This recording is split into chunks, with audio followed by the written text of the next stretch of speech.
Good morning, and welcome to the online Sunday service of the Unitarian Universalist Church of Urbana-Champaign. I am Kiri Fagan-Olmschneider from the Worship Committee, coming to you live from our sanctuary this morning. We are a church of many theologies, a justice-centered, multi-faith congregation that values deeds above creeds, a religious community that strives to build beloved community in the here and now. You may be joining us today from across the world or from just down the street. Wherever you are, please know that this community, this service, is here for you, in whatever form you find us. If you want to follow along with a written order of service, you can find that link just below this video or on our website. Many of the pre-recorded elements of today's service are shared with us from the Unitarian Universalist Association's Side with Love campaign. Our congregation joins over 100 congregations all across the country this month in holding a Reproductive Justice Sunday service in commemoration of the anniversary of Roe v. Wade and the ongoing fight for reproductive health, rights, and justice. As one of our practices together, each Sunday we begin with a land acknowledgement of the indigenous nations of this land. Wherever you are listening, please bring to mind the indigenous peoples of your place. There will be a moment of silence after the acknowledgement. In that silence, I invite you to consider something you might do, beyond this honoring, to make a difference for Native nations today. We recognize and acknowledge that we gather today on indigenous land, taken through deception, coercion, and violence. We acknowledge the continued displacement and oppression of Native peoples and honor their commitment to survival, identity, and the protection of our world.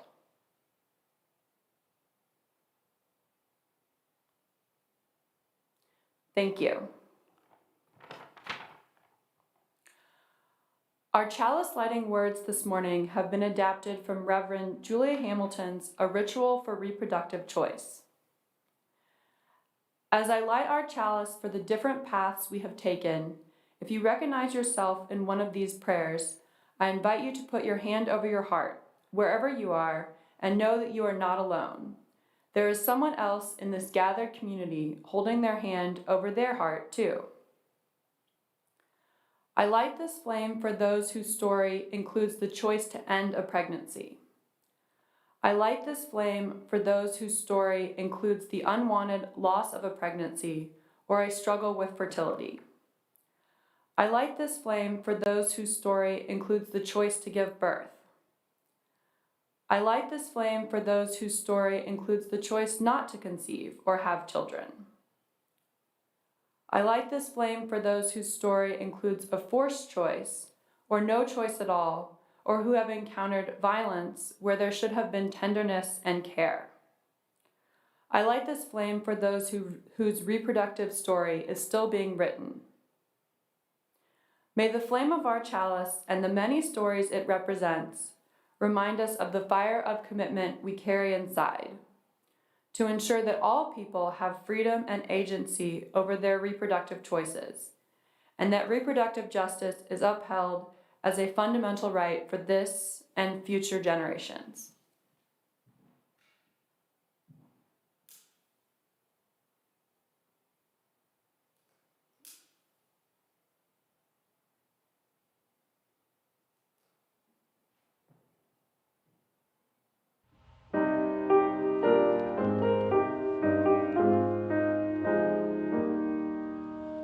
Wake now my senses and hear the earth call. Feel the deep power of being in all. Keep with a web of creation your vow. Giving, receiving, as love shows us how. Wake now my reason, reach out to the new. Join with each pilgrim who quests for the true.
My name is Reverend Karen Bush, and I am the consulting lead minister here at the Unitarian Universalist Church at Urbana-Champaign, UUCUC. I have a reading for you today, a poem written by Reverend Greta Jo Seidel, and it was originally shared on October 3rd, 2021. The title is You Are Loved. Everyone loves someone who's had an abortion. Let's talk about the flip side. If you've had an abortion, you are loved. If you've never told a soul, or if you've shared your story regularly, you are loved. If you're confident in your decision, or if it was the right choice, you are loved. If you're a queer, non-binary, trans, two-spirit, or a cis woman, you are loved. If you are child-free by choice or want to have kids eventually, you are loved. If your choice was driven by medical viability or your own emotional health, you are loved. If you found a provider to care for you or had to rely on yourself, you are loved. If you were always pro-choice, or if your choices conflicted with your beliefs, you are loved. If you love your body or are still angry with your body, you are loved. If you believe God loves you, or if you believe in nothing at all, you are loved. If you find yourself reflected here, or your truth is more than words or ink can post, you are loved.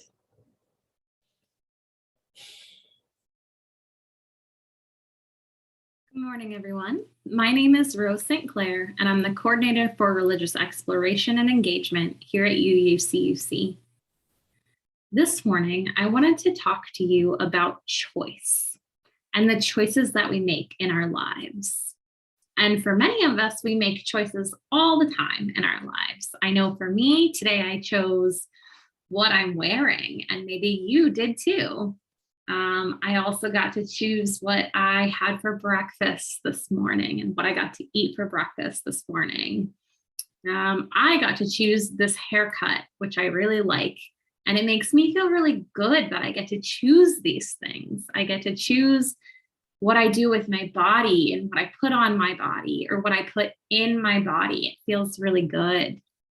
And sometimes when we are young or when we're babies, it makes sense that there are people in our lives who love us that help us make these choices.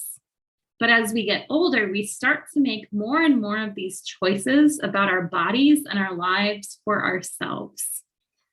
And I want you to sit and think about, what is one choice that you've made for yourself lately? It could be about anything.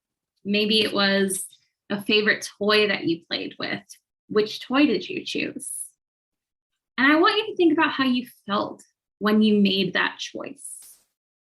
Did it feel good to make a choice for yourself? Was it maybe hard to make a choice? Did you want some help to make that choice? There are no right or wrong answers when it comes to making choices and how you feel about making those choices.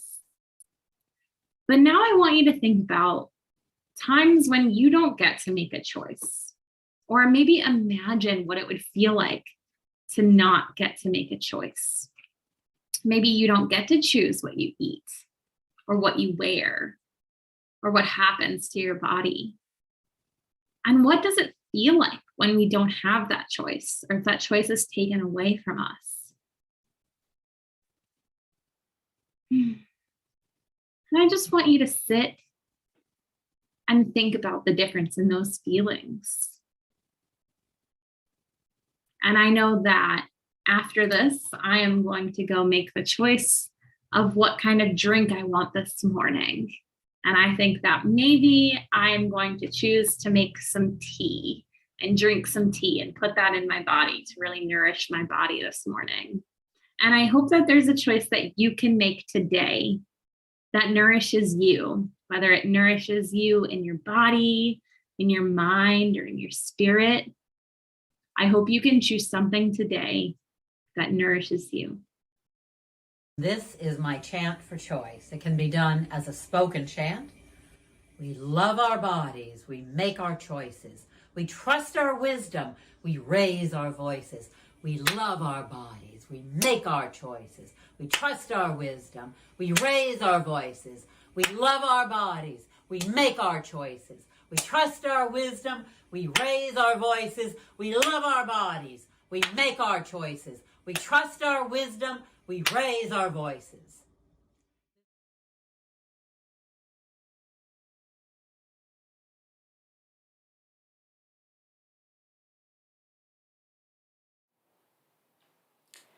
Each Sunday, we bring our individual joys, sorrows, and concerns to our time together.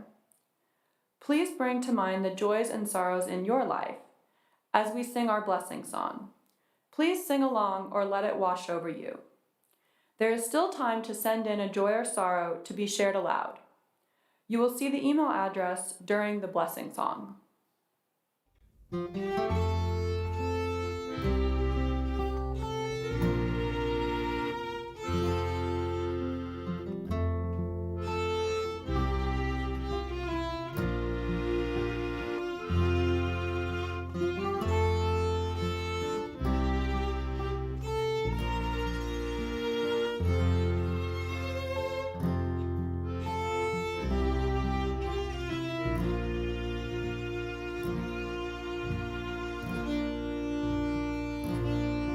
May the long time sun shine upon you. All love surround you, and the pure light that's within you guide your way home. May the long time sun shine upon you. All love surround you, and the pure light that's within you guide your way home. May the long time sun shine upon you. All love surround you, and the pure light that's within you guide your way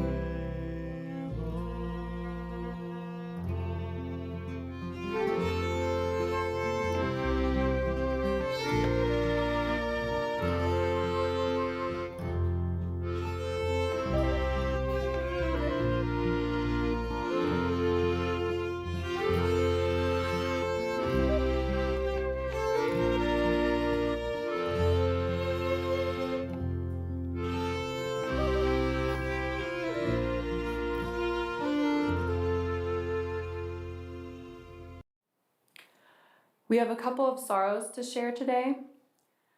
This is from Alice Engelbretson. Feeling a lot of sadness for Barbara Pa Stiller Young, who has been in Carl with pneumonia for over a week and is currently in ICU on a ventilator. Keep her in your heart and prayers. Karen Retzner is remembering Carrie Alice Lynn, who died 1 year ago yesterday, and all who were a part of her final journey. And Pat Nolan also writes, yesterday marked the anniversary of Carrie Alice Lynn's transformation from this realm of existence to the next. An ardent Buddhist, she and Reverend Florence started the Saturday outdoor meditation at the Arboretum. Carrie Alice was a vocal supporter of Compassion and Choices, and her story is available on the Compassion and Choices website. Sometimes email is delayed, so if I missed reading your joy or sorrow this morning, we will print it in the e-news this week. We will now have a time of reflection, meditation, and prayer as we listen to the singing of our choir director, Benjamin Hansen.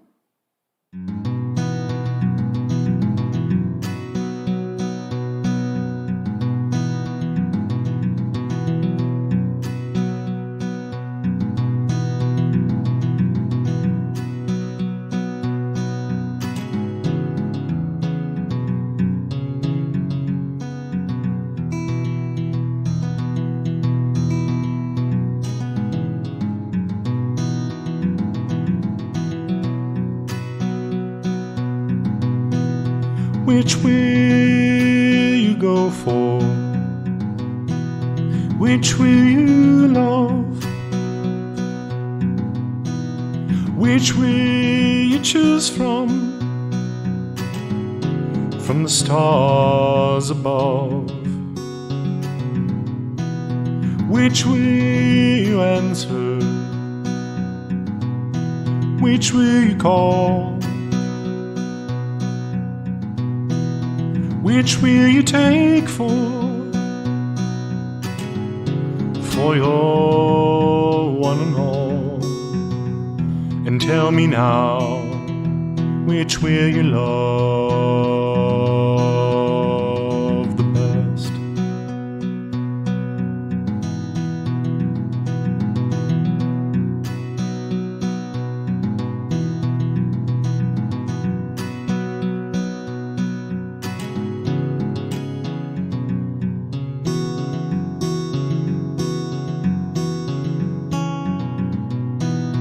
Which do you dance for? Which makes you shine? Which will you choose now, if you won't choose mine? Which will you hope for? Which can it be? Which will you take now, if you won't take me? And tell me now, which will you love the best?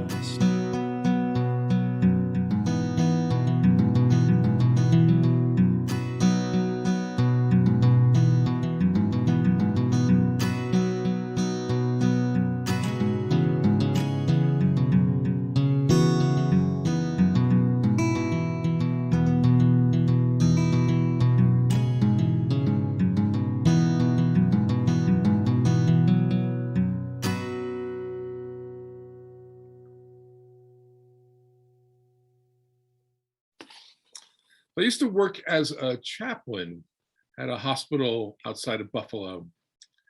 And one time I was in the ICU and I met a woman who was in deep spiritual pain.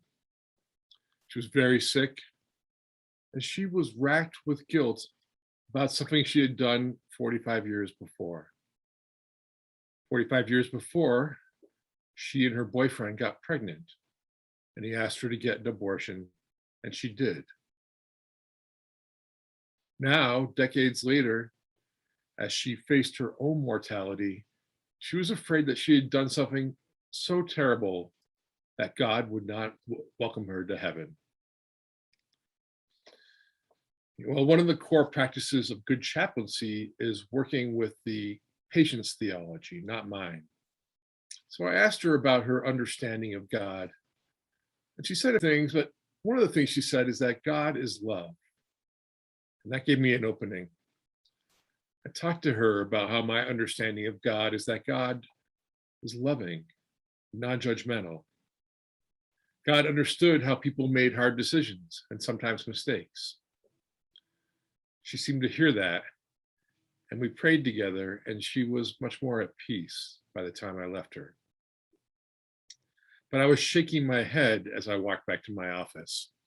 This poor woman was so sick, and she was spending so much energy thinking about a decision that she made under duress 45 years before. And the source of her anguish was a religious teaching that created an intense stigma for her.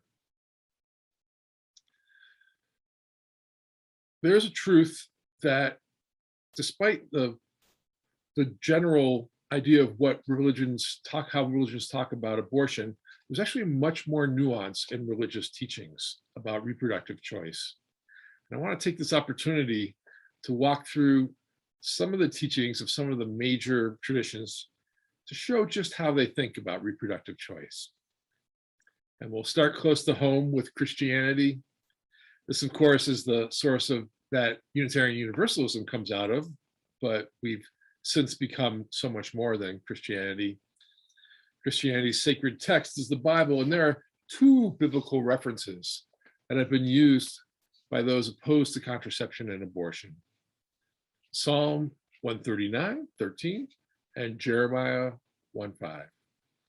In the first one, the psalm reads, "For it was you who formed my inward parts. You knit me together in my mother's womb." Similarly, Jeremiah reads, "Before I formed you in the womb, I knew you. And before you were born, I consecrated you." However, Christians usually have not heard the texts that assume a fetus is not a person.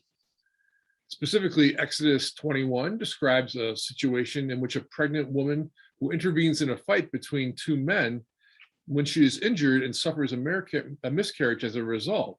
And the penalty for that is the payment of a fine. And that would not have been possible if a human life had been taken. In Numbers, the book of Numbers, a husband who suspects his wife has committed adultery can take her to the priests. They will make her take a potion that, if she is guilty, will make her womb discharge and her uterus drop. If she is not guilty, then she shall be immune and able to conceive children. As usual, the Bible is full of gems of wisdom and ethical teachings, and it's also a hot mess that contradicts itself over and over. And we see that in the many different flavors of Christianity. Progressive Protestant traditions preach the right of a woman to make the best decision as she sees it, while some evangelical sects and the Catholic Church take a hard line against any ability of a woman to choose for herself.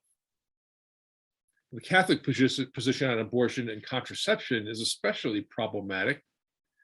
Problematic not just because their teachings deny women the ability to make choices about their health care and deny couples the ability to make choices about planning their families.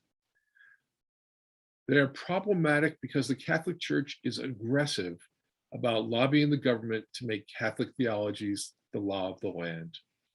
That is, imposing those Catholic beliefs on everyone, whether they are Catholic or not Catholic. It's so dangerous and so contrary to the spirit of separation of church and state. However, the Catholics, all people who are practicing Catholics, are not a monolith. There's an organization called Catholics for Choice that is advocating for changes on these theologies from within. And by the by, 2 Fridays ago, First Unitarian hosted a celebration for Father Anne Trapiano, a woman who just got ordained as a Catholic priest via the Women's Ordination Conference. And I'm so delighted for her and her vision of a more inclusive and accountable Roman Catholic Church. And I imagine that if women could be priests and be in leadership in the mainstream Roman Catholic Church, the teachings of that church on reproductive freedom would be very, different. For Judaism, the position on abortion is pretty clear. The legal codes and rabbinical teachings tend to depict the fetus as part of a woman's body. However, just as one may not wantonly mutilate one's own body, so too a woman is not permitted to obtain an abortion merely for reasons of convenience. But just as she's permitted to sacrifice a portion of her own body for her greater good, so too may she obtain permission for an abortion in order to assure her overall well-being. In Jewish tradition, the fetus is not a person. It has no rights. So abortion is permissible under a wide variety of circumstances.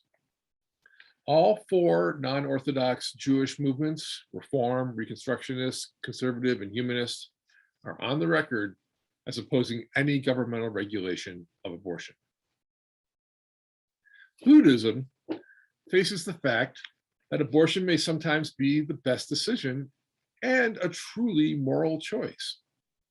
For Buddhists, that doesn't mean that there's nothing troubling about abortion, but it does mean that Buddhists may understand the complexity, that reproductive decisions are part of the moral complexity of life.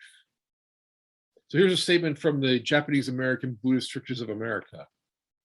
It is the woman carrying the fetus and no one else who must in the end make this most difficult decision and live with it for the rest of her life. As Buddhists, we can only encourage her to make a decision that is both thoughtful and compassionate. On to Islam. There is a consensus among Muslims that abortion is allowed if the life of the woman is endangered at any period during the pregnancy. Some scholars have now taken the position that the fetus is to be treated as a person from the moment of conception, but that is actually so that would forbid any abortion. But this actually contradicts the classical Islamic practice in which the fetus was never seen as a legal person before birth. In the Quran, Surah 46 and line 15, and surahs are the word for individual chapters of the Quran. 46:15, it says, "We have enjoined on man kindness to his parents. In pain did his mother bear him, and in pain did she give him birth." This interpretation of the interpretation of some Islamic scholars is that God has singled out the woman for mention when speaking of the duties of a person towards his parents, that shows that her pain must be taken into consideration first and foremost, and the final decision about bringing a child into the world must be hers. Throughout all these traditions, the various religions seem to imply that they wish no abortions would happen. And that feels like adding a stigma that doesn't help. Similarly, I've heard people imply that every abortion is a gut-wrenching decision. But I've spoken with and read of many women for whom it was a very easy decision, an obvious no-brainer. Perhaps you've heard politicians say that abortion should be safe and legal and rare. That rare is a weird attempt to hedge their opinions, and I think it's not necessary. Abortion is okay. Similarly, there's a lot of hand-wringing about later term abortions. And again, I think that's a way of not saying the full truth. That is that an abortion is the decision of the woman and only the woman. During his run for president, Peter Buttigieg, who was raised Catholic and is now Episcopalian, was asked about third trimester abortions. And I thought his answer showed real integrity. Here's what he said. So let's put ourselves in the shoes of a woman in that situation, meaning having a late term abortion. If it's that late in your abortion, in your pregnancy, then almost by definition, you've been expecting to carry it to term. We're talking about women who have perhaps chosen a name, women who've purchased a crib, families that then get the most devastating medical news of their lifetime, something about the health or life of the mother or the viability of the pregnancy that forces them to make an impossible, unthinkable choice.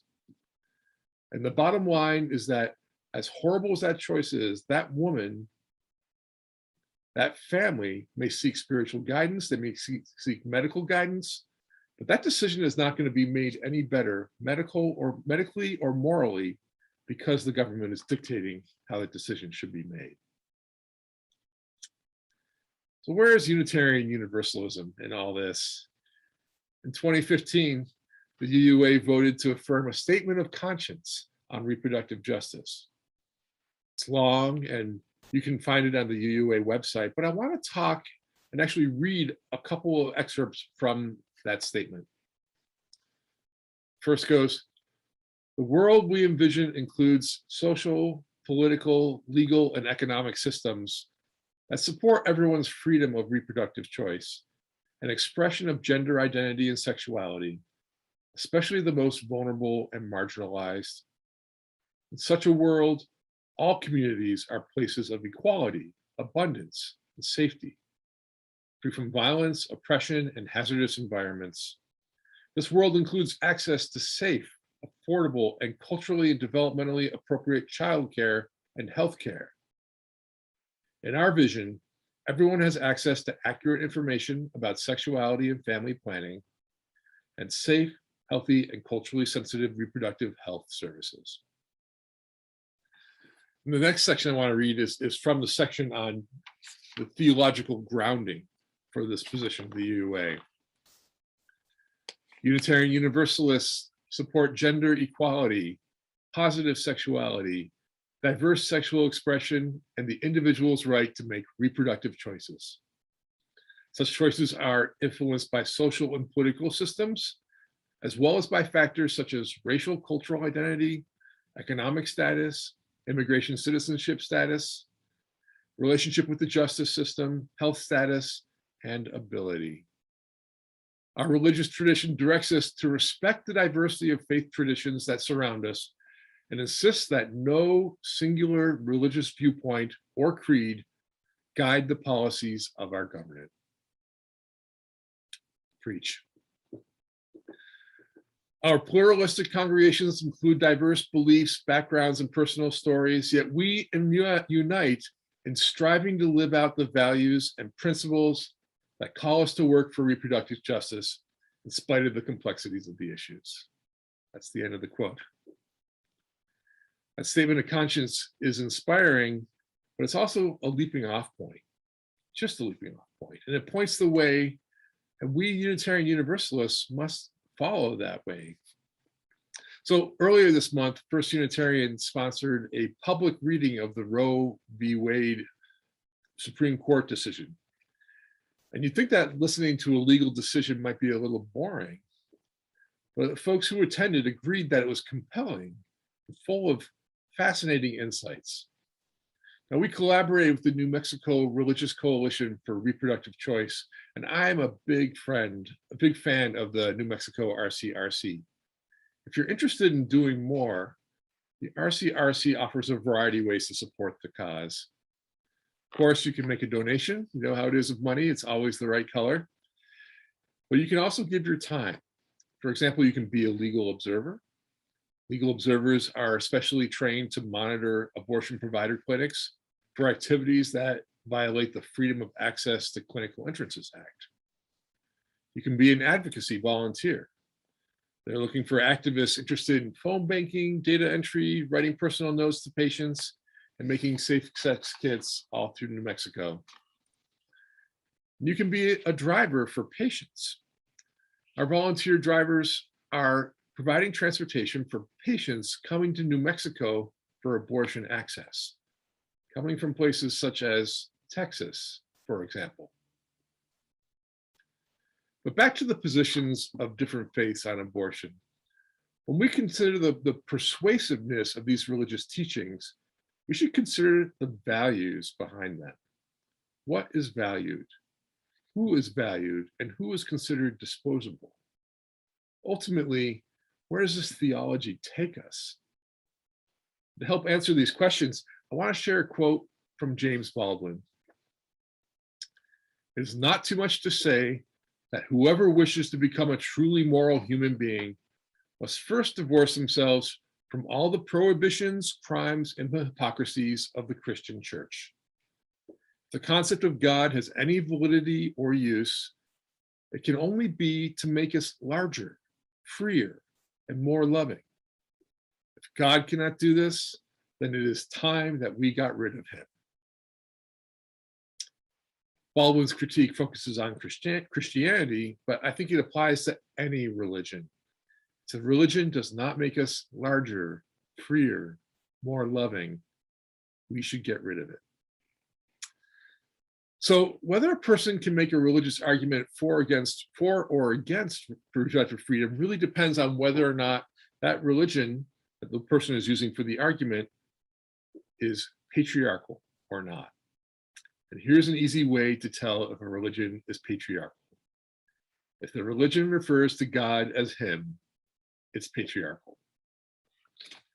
Ultimately, I think religious debates about reproductive choice are about patriarchy. Patriarchy, for folks who don't know, it's sort of a jargony thing, but that is the legal, institutional, and cultural systems that give power to men and oppress women. Women are told what to do all the time. Women are told what to wear all the time, and they're told what to think all the time. The last thing they need is to be told what to do with their bodies. Women fight for control of their lives every day, every single day. And this is the result of patriarchy that's shored up by a lot of religion.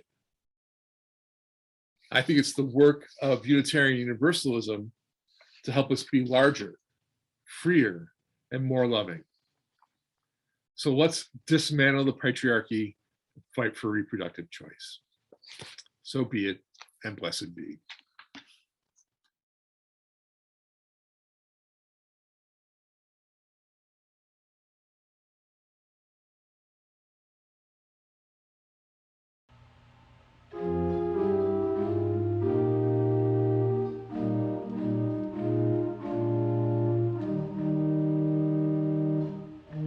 We would be one as now we join in singing our hymn of love to pledge ourselves anew to that high cause of greater understanding of who we are and what in us is true. We would be one in living for each other, to show to all a new community. We would be one in building for tomorrow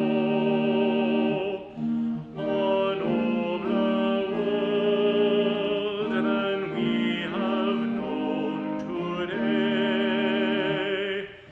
We would be one in searching for that meaning which binds our hearts and points us on our way.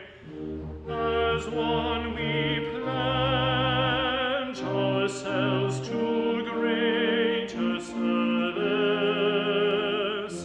with love and justice strive to make us free.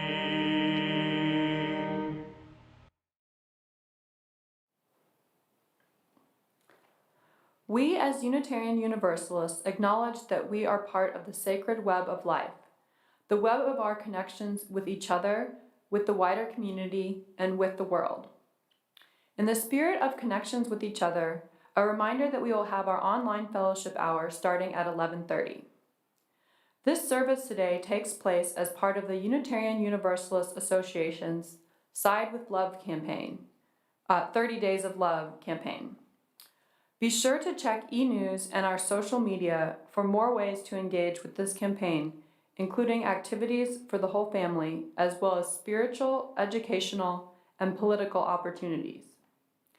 Today's sermon shared some calls to action that may not fit one-to-one with the needs of our community. So you are invited today to consider ways that you may uphold reproductive justice in your life, in this community. We are excited to announce that UUC-UC will soon be launching a reproductive justice group. So be sure to check e-news and our social media for those details. And now some words from our very own Sam Bashirs.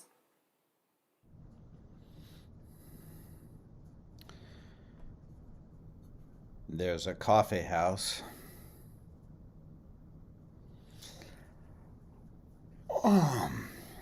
coming up on February 13th.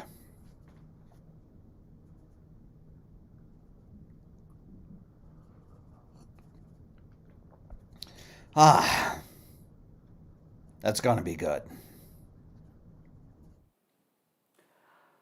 Also in that spirit, each Sunday we share half of our Sunday offering with an organization in alignment with our UU values.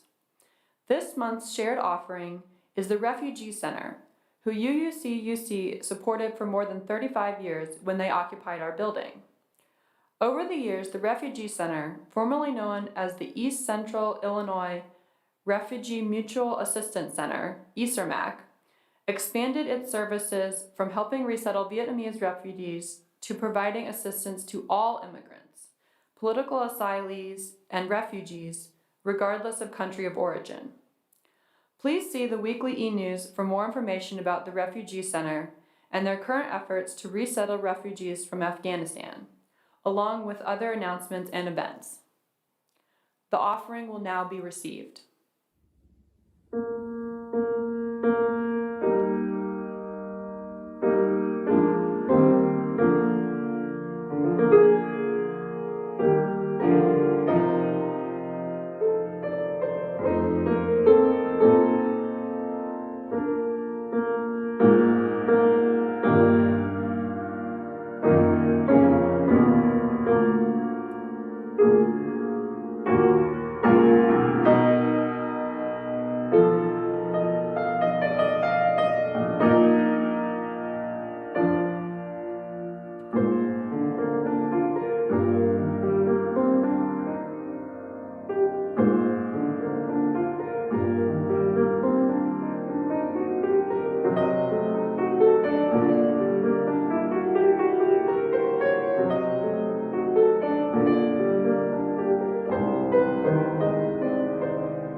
In recognition of the ongoing fight for reproductive justice, this month we join with hundreds of Unitarian Universalist congregations across the country to celebrate Roe v. Wade.